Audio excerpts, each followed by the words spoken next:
चलिए दोस्तों, आज की वीडियो में अपन देखेंगे environment, habitat, ecosystem and ecology. Basically क्या है ये इन्वायरमेंट एंड इकोलॉजी, काफ़ी इंपॉर्टेंट पोर्शन हो जाता है किसी भी एग्ज़ाम के लिए। कभी कभी डायरेक्ट क्वेश्चन पूछ लेता है, कभी कभी इनडायरेक्ट क्वेश्चन पूछ लेता है। तो आज की वीडियो में अपन बेसिक कवर करेंगे। बेसिक में क्या, इन्वायरमेंट क्या है, इकोसिस्टम क्या है, हैबिटेट क्या है, इकोलॉजी क्या है, ऑर्गेनिज्म क्या है, पॉपुलेशन क्या है, कम्युनिटी क्या है, इकोटोन क्या है। ठीक है, ये सारी डेफिनेशन कवर करेंगे और इंडिविजुअल लेवल पे समझेंगे क्या कि इकोसिस्टम है तो इकोसिस्टम के क्या कंपोनेंट है, क्या क्लासिफिकेशन है। आज हम सिर्फ इंट्रोडक्शन देखेंगे, ठीक है, समझेंगे सिलेबस को। आगे की वीडियो में एक एक पोर्शन उठाएंगे, उसको अच्छे से डिस्क्रिप्टिव फॉर्म में करते जाएंगे। तो सबसे पहले देखते हैं इन्वायरमेंट क्या है। Physical and biological surroundings of an organism. ठीक है, इन्वायरमेंट क्या होता है ना, नॉर्मल लैंग्वेज में जहाँ आप रहते हो उसके आसपास का जो माहौल है वो इन्वायरमेंट है। एक सोशल लैंग्वेज में जो नॉर्मल आप डिस्क्राइब करते हो, जैसे एग्जांपल के तौर पे बोलते नहीं कि मेरे यहाँ मतलब इधर पढ़ाई का एनवायरनमेंट ठीक है, इस लाइब्रेरी में पढ़ाई का एनवायरनमेंट ठीक है, तो मतलब कि सराउंडिंग ठीक है। ठीक है, तो वही है कि फिजिकल एंड बायोलॉजिकल। अब यहाँ पे साइंटिफिक जब जाओगे ना तो बायोटिक और अबायोटिक, ये फिजिकल हो जाएगा ना, फिजिकल की जगह पे अबायोटिक आ जाएगा और बायोलॉजिकल की जगह बायोटिक आ जाएगा। सराउंड किसी ऑर्गेनिज्म का बायोटिक और अबायोटिक सराउंडिंग्स वहाँ का इन्वायरमेंट बनाता है, उसी को बोलते हैं इन्वायरमेंट। ठीक है, इन्वायरमेंट क्या है, बायोटिक और abiotic surroundings of an organism and there interaction. ठीक है, वो अपने आसपास के बायोटिक और अबायोटिक चीज़ों के साथ इंटरेक्ट करे, वो है उसका इन्वायरमेंट। बायोटिक क्या होता है, बायोटिक बोले तो living things, abiotic non living. Biotic को भी फर्दर डिवाइड किया गया है, प्रोड्यूसर, कंज्यूमर, डिकम्पोजर। अबायोटिक को भी physical factor, inorganic substance, organic substance. Physical factor बोले तो सनलाइट हो गया, एयर हो गया, वाटर हो गया। इनऑर्गेनिक सब्सटेंस बोले तो ऑक्सीजन हो गया, कार्बन हो गया, हाइड्रोजन हो गया, जो एलिमेंट फॉर्म वाले हैं। ऑर्गेनिक और इनऑर्गेनिक है ये, और कार्बन हो गया, ऑक्सीजन हो गया, हाइड्रोजन हो गया। ऑर्गेनिक सब्सटेंस की बात करें तो लिपिड हो गया, प्रोटीन हो गया, फैट हो गया। ठीक है, तो ये सब इनऑर्गेनिक है। ये आते हैं बायोटिक में, और अबायोटिक में जो नॉन लिविंग है ये सब, और बायोटिक में लिविंग हो गया, प्रोड्यूसर, डिकम्पोजर, ये सब आते हैं। ठीक है, तो ये हो गया अपना बायोटिक और अबायोटिक दोनों। आगे देखते हैं, अगली डेफिनेशन जो है वो है इकोसिस्टम की। Specific area within an environment in which living organisms interact with each other and their non-living surrounding। एक स्पेसिफिक एरिया जहाँ पे कोई एक स्पेसिफिक एरिया जहाँ पे एक ऑर्गेनिज्म रहता है और इंटरेक्ट करता है अपने सराउंडिंग्स के साथ, वो उसको बोलते हैं इकोसिस्टम। ठीक है, कोई स्पीसीज अपने सराउंडिंग के साथ कैसा रिलेट कर रही है बायोटिक और अबायोटिक के साथ, ये है वहाँ का इकोसिस्टम। वो इकोसिस्टम एक स्पेसिफिक एरिया है। कैसे स्पेसिफिक एरिया है कि जैसे टेरेस्ट्रियल इकोसिस्टम, पॉन्ड इकोसिस्टम, तो पॉन्ड एक स्पेशल इकोसिस्टम है, फॉरेस्ट एक स्पेशल इकोसिस्टम है। तो इसलिए यहाँ पे यूज़ किया गया है कि specific area within an environment. Environment तो एक पूरा ब्रॉडर टर्म हो गया, अम्ब्रेला टर्म हो गया, लेकिन एक छोटा टर्म है ना इकोसिस्टम, वो स्पेसिफिक ज्योग्राफिकल एरिया, वो स्पेसिफिक एरिया। जैसे terrestrial ecosystem, forest ecosystem, aquatic ecosystem, तो ये अलग चीज़ हो गई। ठीक है, फिर बात करते हैं इकोलॉजी। इकोलॉजी क्या हो गया, interaction between organism and physical environment, मतलब interaction between biotic and abiotic component. ठीक है, अब आइकोस मतलब क्या होता है, आइकोस मतलब होम, लॉगस मतलब स्टडी, तो स्टडी ऑफ होम्स या सराउंडिंग। ठीक है, बोलते हैं इकोलॉजी। तो इकोलॉजी क्लियर हो गया आपको, interaction between organism and physical environment, मतलब interaction between biotic and abiotic component. अगला देखते हैं environment, physical and biological surrounding of an, किसी ऑर्गेनिज्म का जो बायोटिक और अबायोटिक सराउंडिंग है उसको इन्वायरमेंट बोलते हैं। और इकोसिस्टम बोलते हैं स्पेसिफिक एरिया, किसी ऑर्गेनिज्म का स्पेसिफिक एरिया जहाँ पे वो इंटरेक्ट करता हो बायोटिक और अबायोटिक कंपोनेंट से। ठीक है, ये हो गया उसका इकोसिस्टम। ये तीन डेफिनेशन है, तीनों काफ़ी इंपॉर्टेंट है। अब इसमें एक छोटी सी बात ये याद रखने वाली है कि इकोलॉजी किसने दिया था टर्म, इकोलॉजी दिया था अर्नेस्ट हैकेल ने। देखिए इकोलॉजी, एल है ना यहाँ पे, इकोलॉजी तो अर्नेस्ट हैकेल ने दिया था। बात करते हैं इकोसिस्टम, तो इकोसिस्टम किसने दिया था, टेंसले, एजी टेंसले ने दिया था। कभी कभी सीधा सीधा सवाल पूछ देता है कि इकोसिस्टम टर्म किसने दिया था, इकोलॉजी टर्म किसने दिया था, तो इकोलॉजी में एल आता है ना, तो हो गया अर्नेस्ट हैकेल, और इकोसिस्टम दिया था एजी टेंसले। ये दोनों चीज़ याद रखिएगा। ये हो गया अपना इकोसिस्टम और इकोलॉजी, इन्वायरमेंट की डेफिनेशन हो गई, ये डेफिनेशन हो गया। अब देखते हैं किसी भी इकोसिस्टम का मतलब किसी भी सराउंडिंग्स में जो डाइवर्सिटी है, जो लेवल ऑफ ऑर्गेनिज्म का अरेंजमेंट है, मतलब जैसे सेल हो गया, टिश्यू हो गया, ऑर्गन हो गया, ऑर्गेनिज्म हो गया, पॉपुलेशन हो गया, कम्युनिटी हो गया, ठीक है, इकोसिस्टम, बायोम और बायोस्फीयर। तो इसका जो डिस्ट्रीब्यूशन है, ये जो अरेंजमेंट है, उस अरेंजमेंट में किस पोर्शन को कितना पढ़ना है और क्या पूछा जाता है। तो जो ऑर्गेनिज्म हो गया ना, ऑर्गेनिज्म से लेके पूरा बायोस्फीयर तक, जहाँ पे बायोस्फीयर पूरा आता है, हाइड्रोस्फीयर, लिथोस्फीयर, पूरी सराउंडिंग्स जिसमें पूरे एग्जिस्ट करते हैं, जहाँ पे लाइफ फॉर्म, बायोस्फीयर जहाँ लाइफ एग्जिस्ट करती है, इस पूरे को अगर देखते हैं तो हम इकोलॉजी बोलते हैं, ठीक है।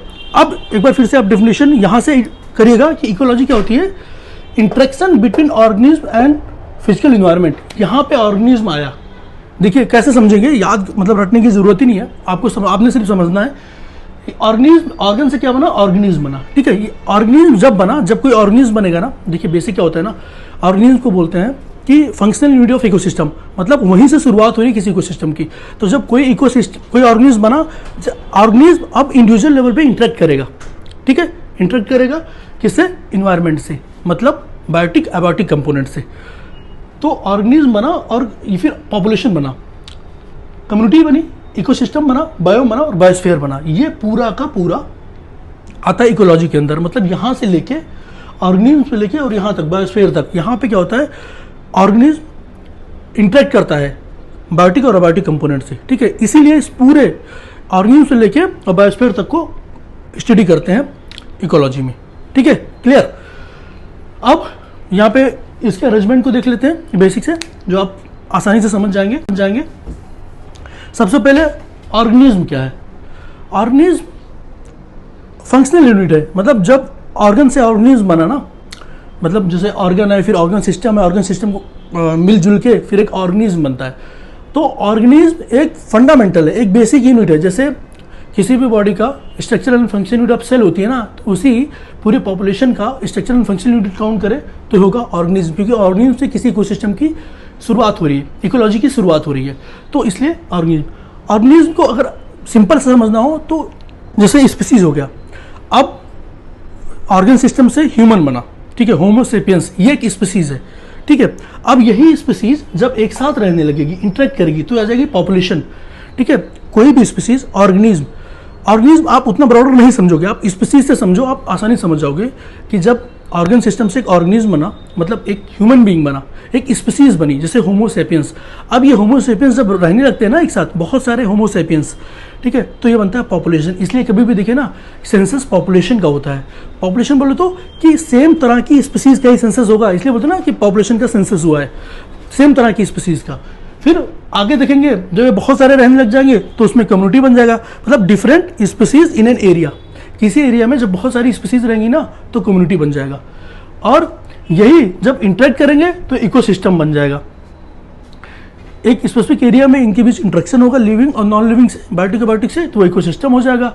फिर कई सारे इकोसिस्टम, अलग अलग इकोसिस्टम कंपाइल होके, जैसे कहीं टेरेस्ट्रियल है, कहीं लैंड है, इक्वेटिक है, बायोम, फिर आगे वो पूरा पूरा जहाँ पे लाइफ फॉर्म यूज करती है बायोस्फीयर।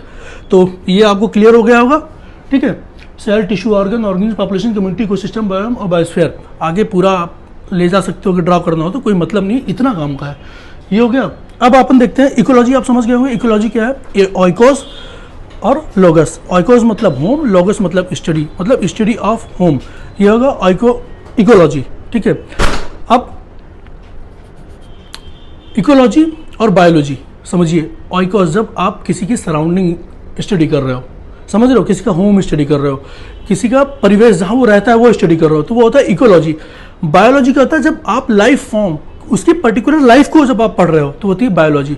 तो अगर ऐसे समझना हो थोड़ा सा, बायोलॉजी क्या है, जब आप internal life form, internal structure किसी ऑर्गेनिज्म का इंटरनली स्टडी कर रहे हो तो होता है बायोलॉजी, ठीक है। ऑर्गेनिज्म में जब इंटरनल स्टडी करते हो तो बायोलॉजी, जब एक्सटर्नल करते हो तो इकोलॉजी। तो आपको मुझे लग रहा है ये क्लियर हो गया होगा, इकोलॉजी क्या है, बायोलॉजी क्या है, ऐसे बता दिया, कुछ काम वाम नहीं है इसका, ठीक है। अब बात करते हैं, सीधा आते हैं अपन इकोसिस्टम पे, जो कि one of the most important है इकोसिस्टम। इकोसिस्टम को फर्दर क्लासिफिकेशन किया गया है। अब इकोसिस्टम क्या समझा था आपने इकोसिस्टम के बारे में। इकोसिस्टम देखिए, specific area within an environment in which living organism interact with biotic and abiotic. समझ गए कि एक स्पेसिफिक एरिया होगा जहां पे कोई ऑर्गेनिज्म इंटरेक्ट करेगा बायोटिक और अबायोटिक कंपोनेंट के साथ, वो इकोसिस्टम। तो इकोसिस्टम का क्लासिफिकेशन उसी बेसिस पे करेंगे कि जैसे नेचुरल इकोसिस्टम, मतलब जो नेचर खुद प्रोवाइड करता हो, जो नेचुरल फॉर्म में हो, जिसमें किसी कोई एंथ्रोपोजेनिक एक्टिविटी द्वारा ना बनाया गया, मतलब कोई ह्यूमन एक्टिविटी द्वारा ना बनाया गया हो, ठीक है, ह्यूमन को इन्वॉल्व ना हो, वो नेचुरली बना हो और नेचुरली सस्टेन कर रहा हो, वो होता है नेचुरल इकोसिस्टम। मतलब इसमें नेचुरली कोई ऑर्गेनिज्म रहेगा, वो बायोटिक और अबायोटिक कंपोनेंट के साथ इंटरेक्ट करेगा। लेकिन मैनमेड इकोसिस्टम में क्या, जैसे एक्वेरियम नहीं अपन घर में लाते हैं मछली पालने के लिए, तो वो मैनमेड इकोसिस्टम है, ठीक है।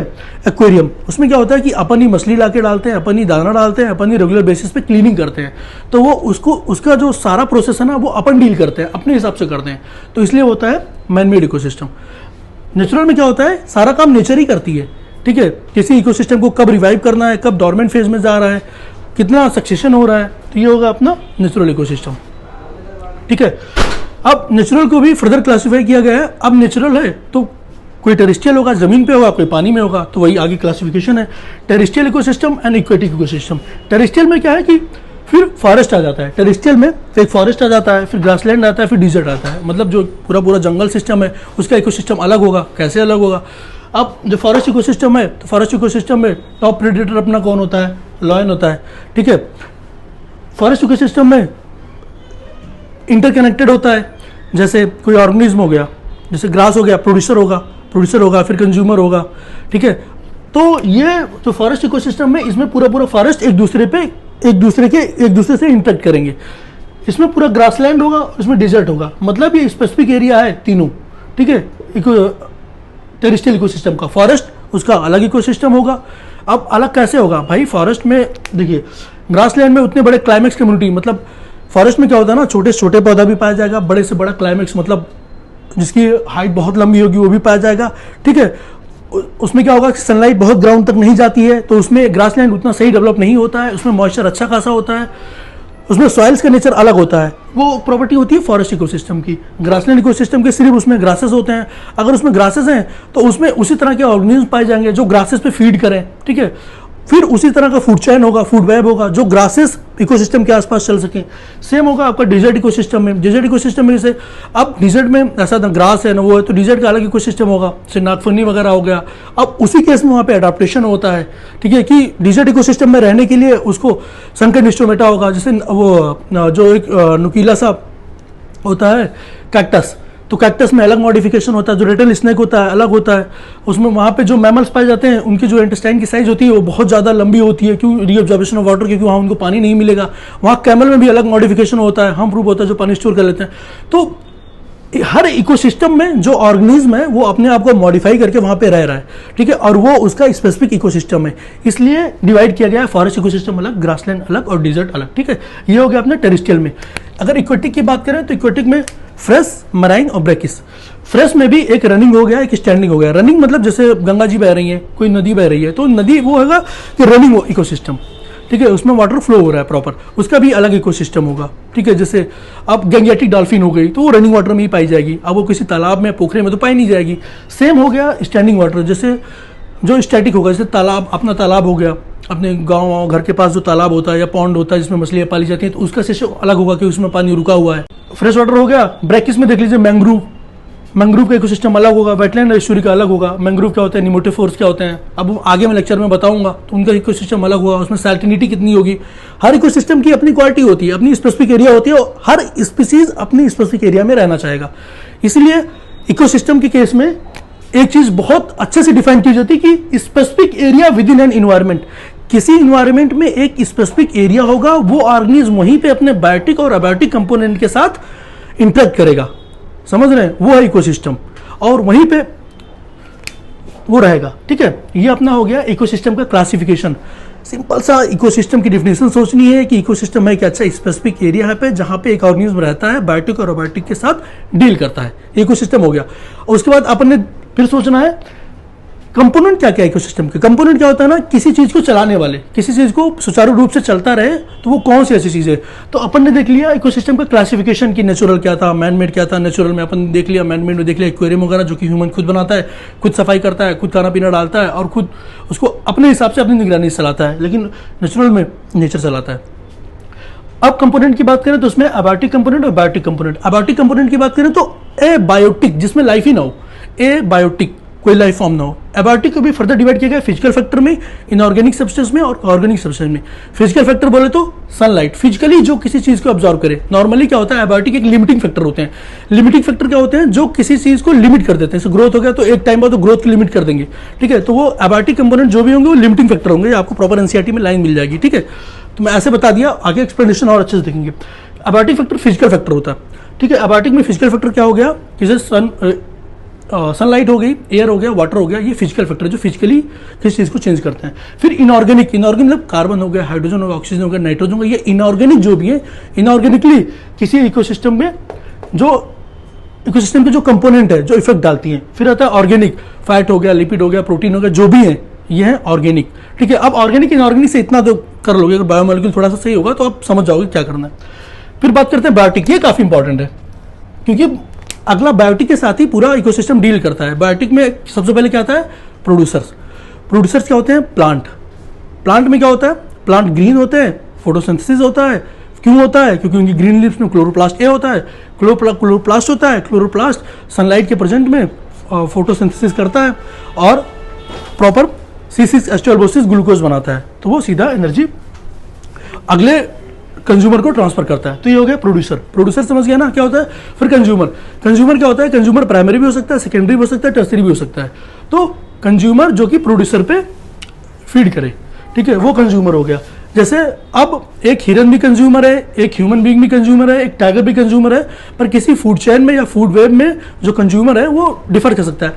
कोई प्राइमरी कंज्यूमर होगा, कोई सेकेंडरी होगा, कोई टर्सरी होगा। तो कंज्यूमर का लेवल अलग अलग हो सकता है, लेकिन एक ह्यूमन बीइंग ऐसा है ना जो प्राइमरी कंज्यूमर से लेकर टॉप लेवल कंज्यूमर तक भी हो सकता है, ठीक है। और नॉर्मली अगर किसी इकोसिस्टम में देखेंगे, ग्रासलैंड इकोसिस्टम में देखेंगे तो टाइगर या लायन होता है ना, वो टॉप मोस्ट इकोसिस्टम में होता है। और उसी जो टॉप मोस्ट, लगभग जो टॉप मोस्ट किसी भी इकोसिस्टम में जो फूड चेन में टॉप मोस्ट पे होते हैं ना, वही होते हैं कीस्टोन स्पीसीज। आगे बताऊंगा कीस्टोन स्पीसीज है क्या, उसका क्या है, किसी इकोसिस्टम पे क्या असर पड़ता है, ठीक है।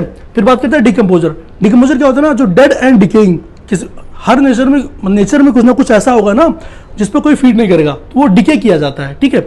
उसको और स्मॉलर सिंपलर फॉर्म में बदला जाता है, तो वो डिकम्पोजर होते हैं, डेट्रीवोर्स होते हैं, डिकम्पोजर्स होते हैं, ठीक है। कुछ खा के बदलते हैं, कुछ इनऑर्गेनिक सब्सटेंस लीचिंग के थ्रू उसमें इनऑर्गेनिक सब्सटेंस में केमिकल रिलीज करते हैं और वो लीच हो जाता है, तो वो डिकम्पोज कर देते हैं। ओके, तो ठीक है, अपन इकोसिस्टम में देख लिया क्लासिफिकेशन में नेचुरल देख लिया, मैन मेड देख लिया। नेचुरल में अपन ने क्या देख लिया कि टेरिस्ट्रियल में भी फॉरेस्ट, ग्रासलैंड और डिजर्ट, और एक्वेटिक में फ्रेश वाटर, मैराइन और ब्रैकिस देख लिया। उसके बाद बायोटिक में देख लिया। बायोटिक में अपन ने क्या देखा, सबसे पहले प्रोड्यूसर, कंज्यूमर और डिकम्पोजर, ये क्लियर हो गया। ये अपना मेरे हिसाब से आपको चीज़ें काफ़ी क्लियर हो गई होंगी क्या है, ठीक है। ये डिफिनेशन अभी अपन ने देखी ली। स्पीसीज की डिफिनेशन देख लेते हैं। स्पीसीज क्या होती है, देखिए मैंने ये पहले बता दिया। ऑर्गेनिज्म क्या है, functional and structural unit of ecosystem. Organism ही अगर आप देखो ना, थोड़ा सा लॉजिकली सोचो तो स्पीसीज है, क्योंकि कोई स्पीसीज जब ऑर्गन सिस्टम से जब बनता है तो बनता है स्पीसीज। और स्पीसीज क्या होती है, जो आपस में इंटरब्रीड कर सके, स्मॉलेस्ट यूनिट है और आपस में इंटरब्रीड कर सके, वो है स्पीसीज। जैसे होमो सेपियंस हो गया, ठीक है, और प्लांट के केस में मैग्नीफेरा इंडिका हो गया। तो स्पीसीज की खास बात यह है वो आपस में इंटरब्रीड कर सकेंगे, ठीक है, ये स्पीसीज हो गया। और अब दो डेफिनेशन इकोलॉजी में बहुत इंपॉर्टेंट है, बहुत कंफ्यूजन रहती है, हैबिटेट और निके। मैक्सिमम लोग कंफ्यूज रहते हैं। देखिए हैबिटेट क्या होता है ना, हैबिटेट होता है एड्रेस, कि वो कहाँ रहता है, समझ रहे हो ना। और निके क्या होता है कि उसका फंक्शनल, उसका प्रोफेशन क्या है। अब किसी इकोसिस्टम में सिंपल सा समझते हैं आप, किसी इकोसिस्टम में मान लीजिए किसी फॉरेस्ट इकोसिस्टम में, अब फॉरेस्ट इकोसिस्टम में कोई स्पीसीज ले लीजिए। इस स्पीसीज का हैबिटेट तो पूरा फॉरेस्ट इकोसिस्टम है, लेकिन अगर कोई कंज्यूमर की बात करेंगे तो कंज्यूमर क्या है, कंज्यूमर या फिर प्रोड्यूसर, वो उसकी जॉब है। प्रोड्यूसर की जॉब है प्रोड्यूस करना, फोटोसिंथेसिस करके, कीमोसिंथेसिस करके प्रोड्यूस करना कंज्यूमर के लिए फूड, वो उसकी जॉब है। तो सिंपल सा है, निके मतलब प्रोफेशन, वो करता क्या है। देखिए ना, निके मतलब प्रोफेशन, ठीक है, वो यूनिक होता है, यूनिक फॉर स्पीसीज, ठीक है, किसी भी स्पीसीज की वो यूनिकनेस होती है कि वो करता क्या है वहां पे। अब जैसे एक सिंपल सा और समझाता हूँ, कोई पेड़ है, ठीक है, अब उस पेड़ में, प्रॉपर पेड़ में कोई दो स्पीसीज रहती हैं, तो अपन जब हैबिटेट की बात करेंगे ना तो कहेंगे कि उस ट्री पे हैबिटेट क्या है, दो स्पीसीज है, एक अपर पे, जैसे अगर कोई लीफ पे फीड कर रहा है, कोई रूट पे फीड कर रहा है, तो हैबिटेट उसका ट्री है। लेकिन अगर निके की बात करेंगे तो ये बोलेंगे ना कि वो उस पे रूट में रहता है, सिम्बियोटिक बैक्टीरिया है, जो भी है, XYZ कुछ भी है, वो उसका स्पेसिफिक है, वो वहां पे काम कर रहा है। जैसे लेगुमिनस प्लांट में अगर रूट नोडल में कोई रह रहा है, ठीक है, नाइट्रोजन फिक्सेशन कर रहा है, तो वो उसका जॉब है नाइट्रोजन फिक्सेशन करना, वो उसका निके है। लेकिन अगर हैबिटेट की बात करें तो रहता तो उसी प्लांट पे है ना। तो सिंपल सा समझिए आप, निके क्या होता है, प्रोफेशन, वो किसी स्पीसीज की स्पेसिफिकेशन होती है। लेकिन हैबिटेट क्या होता है, वो एड्रेस होता है, वो रहता कहाँ है, ठीक है, क्लियर हो गया हुआ। तो यहाँ पे बेसिक हमने सब देख लिया इकोलॉजी का, organism, population, community, ecosystem, biome, biosphere, उसके बाद क्लासिफिकेशन। अब ये जो स्पीसीज है ना, ये जो स्पीसीज है, ऑर्गेनिज्म, अभी स्पीसीज की डिफिनेशन बताया, इन स्पीसीज को वैसे तो ये बायोडाइवर्सिटी में भी पढ़ते हैं, लेकिन यहाँ पढ़ लोगे तो ज़्यादा अच्छे समझ जाओगे, क्योंकि अभी इंट्रोडक्शन टाइप का दे रहा हूँ मैं, तो चीज़ें करेक्ट कर जाओगे। अब जो स्पीसीज हैं, कौन कौन सी बेसिक स्पीसीज हैं, मतलब स्पीसीज का भी कैटेगराइजेशन हुआ है कि उनकी इकोसिस्टम में क्या यूटिलिटी के बेस पे। तो एक है keystone species, indicator species, endemic species, invasive species, flagship species और अम्ब्रेला स्पीसीज और फाउंडेशनल स्पीसीज। तो कीस्टोन स्पीसीज क्या होती है, नाम से ही जाहिर है, कीस्टोन स्पीसीज मतलब अगर किसी स्पीसीज को, कीस्टोन क्या, पूरे इकोसिस्टम को चलाने वाली एक स्पीसीज है, अगर उस स्पीसीज को वहां से हटा दोगे तो पूरा इकोसिस्टम कोलैप्स हो जाएगा। किसी जो टॉप लेवल प्रेडेटर होते हैं ना, वो कीस्टोन स्पीसीज के होते हैं। अब एग्जांपल के तौर पे आपको समझा दूं, कीस्टोन स्पीसीज जैसे आप अगर टाइगर को, फॉरेस्ट इकोसिस्टम से किसी टाइगर को हटा दो तो क्या होगा, कीस्टोन स्पीसीज है टाइगर, अगर टाइगर को हटा दो तो होगा क्या कि जब टाइगर को हटाओगे तो डियर हो गया, टाइगर जिसको फीड करता है ना, जिसको खाता है, उसकी संख्या बढ़ेगी, ठीक है, जैसे डियर की संख्या एक बढ़ने लगेगी, ठीक है, वहां पे और भी है, जेब्राज वगैरह जो भी हो गया, XYZ, जो ग्रासेस पे फीड कर रहे हैं ना, जो प्रोड्यूसर्स पे फीड कर रहे हैं, उनकी संख्या बढ़ने लगेगी। तो क्या होगा ना, एक टाइम बाद उस इकोसिस्टम पे, क्योंकि अब जो डियर है, जो प्रोड्यूसर्स को खाने वाला है, उसका तो आपने नेचुरल प्रेडेटर हटा दिया शेर को, अब उनकी संख्या तेजी से बढ़ेगी। तो उस इकोसिस्टम में जो घास होगी ना, घास कम होने लगेगी। जब धीरे धीरे घास कम होने लगेगी ना, तो जो छोटे छोटे ऑर्गेनिज्म हैं जो उस ग्रासेस पे रहते हैं, जो उनकी पॉलिनेशन करते हैं, जो उनकी इंटरब्रीड करते हैं, ठीक है, कि वो घास बनी रहे, ठीक है, वो स्पीसीज भी खत्म हो जाएगी। सिंपल सा है, तुमने घास ही खा ली तो स्पीसीज कहां से बचेगी। तो धीरे धीरे वो पूरा इकोसिस्टम ना, सिर्फ शेर के हंसाने से पूरा डिजर्ट बन जाएगा, पूरा इकोसिस्टम डिस्टर्ब हो जाएगा। तो इसलिए बोलते हैं की स्टोन स्पीसीज, मतलब उस स्पीसीज को हटाया तो पूरा का पूरा इकोसिस्टम कोलैप्स कर गया। एग्जाम्पल के लिए याद रखना है कि किसी भी इकोसिस्टम में जो टॉप लेवल के प्रेडेटर होते हैं, एकदम टॉप वाले वही होते हैं। जैसे अब एलिफेंट हो गया, टाइगर हो गया, यही सब। एलिफेंट भी है, क्रोकोडाइल भी है, क्योंकि क्रोकोडाइल भी सलाइन ऑर्डर में एक अच्छा खासा टॉप लेवल का प्रेडेटर है। अगली बात करते हैं इंडिकेटर स्पीसीज। इंडिकेटर स्पीसीज की डिफरेंसेस से समझिए, तो कोई भी स्पीसीज जो कुछ इंडिकेट करे, समझ रहे, इंडिकेटर स्पीसीज जो कुछ इंडिकेट कर रहा हो। अब इंडिकेटर कुछ भी हो सकता है यार, अपन मोमोज खा रहे हैं, अगर मोमोज खा रहे हैं और आसपास कोई स्पीसीज खड़ी है, जैसे कुत्ते वगैरह होते हैं, सिंपल सा वो इंडिकेट कर रहे हैं कि भाई ये खा रहा है, कुछ फेंकेगा, ये नॉनवेज मोमोज खा रहा है, हड्डी फेंकेगा, तो वो इंडिकेट कर रहा है। एक बेहतरीन एग्जांपल बताऊं आपको, होता क्या है ना, जब फ्रॉग वगैरह किसी भी इकोसिस्टम में देखा जाता है ना कि अगर 2-3 साल से फ्रॉग नहीं दिख रहे हैं, तो समझ लीजिए वो इंडिकेट कर रहे हैं, वो फ्रॉग नहीं दिख रहे हैं कि वहां पर ड्रॉट या ग्राउंड लेवल पानी कम होने वाला है। होता क्या है ना कि जैसे मानसून आने वाला होता है तो पॉन्ड के आसपास उनका जो फ्रॉग होते हैं वो एग ले करते हैं, जो पॉन्ड के आसपास जो लीव्स वगैरह होते हैं, तो जैसे ही बारिश होती है ना, वो एग्स वहाँ के जो नियरेस्ट वाटर सोर्स होते हैं, जैसे पॉन्ड वगैरह में गिरते हैं, और फिर ये मेटामॉर्फोसिस होती है और ये अंडे जाके फ्रॉग बनते हैं। लेकिन अब जब इतना कंक्रीटाइजेशन हो गया है ना, वो फ्रॉग दिखते ही नहीं, वो एग लेइंग करते ही नहीं। तो सिंपल सा, अगर कहीं पे फ्रॉग नहीं दिख रहा है तो समझ लीजिए कि वहाँ पे वाटर लेवल ग्राउंड नीचे जा चुका है, ड्रॉट सिस्टम आने वाला है, ये सिचुएशन होती है। इकोलाई हो गया, लाइकेन हो गया, पॉल्यूशन इंडिकेटर लाइकेन को एनसीईआरटी में प्रॉपर दिया हुआ है, क्लास 12 की एनसीईआरटी में दिया हुआ है। लाइकेन इज अ गुड, हाँ क्लास 12 की एनसीईआरटी में दिया हुआ है, lichen is a good pollution indicator, ये भी आपको याद रखना है। तो इंडिकेटर स्पेसिफिक दे सकता है जो इंडिकेट करे किसी चीज़ को, चाहे कि पॉल्यूशन को इंडिकेट करे, वहाँ के फूड सिस्टम को इंडिकेट करे, वहाँ पे किसी डिजर्ट कुछ भी ऐसा कुछ आने वाला हो उसको इंडिकेट करे, तो वो हो गया अपना इंडिकेटर स्पीसीज। फिर होता है एंडेमिक स्पीसीज। एंडेमिक स्पीसीज क्या होती है ना, किसी एक जियोग्राफिकल एरिया पे वो स्पीसीज पाई जाती है, जैसे लाल चंदन सीरियसलम के जंगलों में पाया जाता है, ठीक है। रेड पांडा कहाँ पाया जाता है, ईस्टर्न हिमालय पे रेड पांडा पाया जाता है। तो कोई भी स्पीसीज जब किसी स्पेसिफिक एरिया में पाई जाती है उसे बोलते हैं एंडेमिक स्पीसीज, ठीक है। इन्वेजिव स्पीसीज, इन्वेजिव क्या होती है, इन्वेजिव चाहे अनचाहे में वो स्पीसीज लाई गई हो या फिर चली आई हो अपने आप, वो आई और यहाँ की नेचुरल स्पीसीज को हार्म कर रही हो, वो होती है इन्वेजिव स्पीसीज। जैसे अपना ये लेंटाना हो गया और यार क्या, हाँ वाटर हाइसिंथ हो गया, ठीक है, जलकुंभी जिसे बोलते हैं। इसका फ्लावर के देखो ना, जाओ गाँव वगैरह जाओ तो देखो इसका फ्लावर बहुत बेहतरीन होता है, ठीक है। होता क्या इस पर कि ये इसीलिए लाई गई थी, डेकोरेशन पर्पज से लाई गई थी, लेकिन बाद में इतना फैल गया ना कि इतना फैल गया ये कि उस पूरे पॉन्ड इकोसिस्टम को डिस्टर्ब कर दिया। क्यों? क्योंकि ऊपर इतना फैल गया, नीचे ना तो ऑक्सीजन जा पा रही है ना पेनिट्रेशन ऑफ सनलाइट है, तो ये और दिक्कत कर रहा है, ठीक है। और पूरा वहाँ की जो नेचुरल स्पीसीज थी उसको डिस्टर्ब किया। और भी है नाइल पर्च वगैरह है, एग्जाम्पल आपको मैं डिटेल से अब जब डाइवर्सिटी बताऊंगा तो इसके प्रॉपर एग्जाम्पल लिखवाऊंगा मैं, अभी तो मैं आपको समझा रहा हूँ कि ये है क्या। अगला क्या आता है, अगला आता है फ्लैगशिप स्पीसीज। फ्लैगशिप स्पीसीज क्या होता है ना कि सिंपल सा समझो, जिससे किसी चीज़ को इंडिकेट किया जाए, मतलब chosen to represent the environmental cause. जैसे कंगारू ऑस्ट्रेलिया की फ्लैगशिप स्पीसीज है, जायंट रेड पांडा चाइना की फ्लैगशिप स्पीसीज है, मतलब आप उसको कंजर्व करते हो क्योंकि वो वहाँ की फ्लैगशिप स्पीसीज है, वो वहीं पाई जाती है। अब इसके बाद मैं एक स्पीसीज और बताने वाला हूँ, अम्ब्रेला स्पीसीज। अम्ब्रेला स्पीसीज क्या होती है कि अम्ब्रेला स्पीसीज ऐसी स्पीसीज होती है ना कि किसी एक स्पीसीज को, मतलब कोई स्पीसीज है, मान लो टाइगर, अगर आप टाइगर को कंजर्व कर रहे हो ना तो उसके साथ साथ आप वहाँ की 10 स्पीसीज को और कंजर्व कर रहे हो। समझ रहे क्या कहना चाह रहा हूँ? अम्ब्रेला स्पीसीज, अम्ब्रेला टर्म ही ऐसा है कि जब आप एक चीज यूज कर रहे हो मतलब आसपास 10 चीजों को और कंजर्व कर रहे हो, इसलिए अम्ब्रेला स्पीसीज। कंफ्यूज मत होगा फ्लैग सिप स्पीसीज में और अम्ब्रेला स्पीसीज में, कंफ्यूज मत होगा।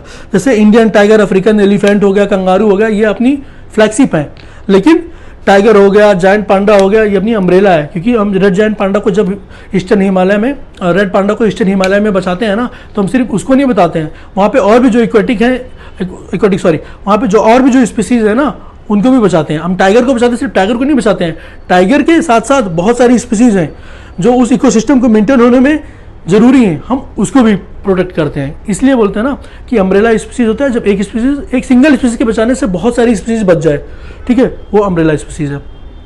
टाइगर हो गया, याद रखिएगा, रेड जायंट पांडा हो गया, जो भी बड़ी स्पीसीज बहुत सारे ये हो गया। फिर अगली आती है फंडामेंटल स्पीसीज। कोई बेरन रॉक एरिया है जहाँ पे कोई सक्सेशन नहीं है, कोई इकोसिस्टम ऐसा डेवलप नहीं हुआ है, वहाँ पे जो स्पीसीज शुरुआत करेगी फाउंडेशन, वो होती है foundational species. Lichen best example है यार। लाइकेन क्या है? Symbiotic association between algae and fungi. होता क्या है, कोई रॉक हुआ, ह्यूमिडिटी आई, हल्का बूंदे आई, वो धीरे धीरे सक्सेशन, सेकेंडरी सक्सेशन मतलब ग्रासेस आएगा, फिर ना ग्रासेस की रूट जाएंगी रॉक में, टूटेंगी, फिर और बड़ी ग्रासेस होंगी, फिर धीरे धीरे ग्रासेस से बड़ी ग्रासेस होंगी, फिर पेड़ बनेंगे, फिर क्लाइमेक्स कम्युनिटी बनेगी, तो पूरा इकोलॉजिकल सक्सेशन होगा। मतलब बेरन रॉक से लेके जब एंट्री होती है फाउंडेशनल स्पीसीज की, उसके बाद जहाँ टॉप तक क्लाइमेक्स तक जब पूरा ट्री बनता है, वहाँ पे जो मदद करती है स्पीसीज होती है फाउंडेशनल। उसको भी दो पार्ट में, एक प्राइमरी सेकेंडरी। प्राइमरी मतलब जहाँ पहले कुछ ना रहा हो, सेकेंडरी मतलब कभी आग वाग लग गई हो दोबारा फिर वो स्पीसीज डेवलप हुई तो सेकेंडरी हो गया। प्राइमरी मतलब जहाँ कभी कुछ ना रहा हो।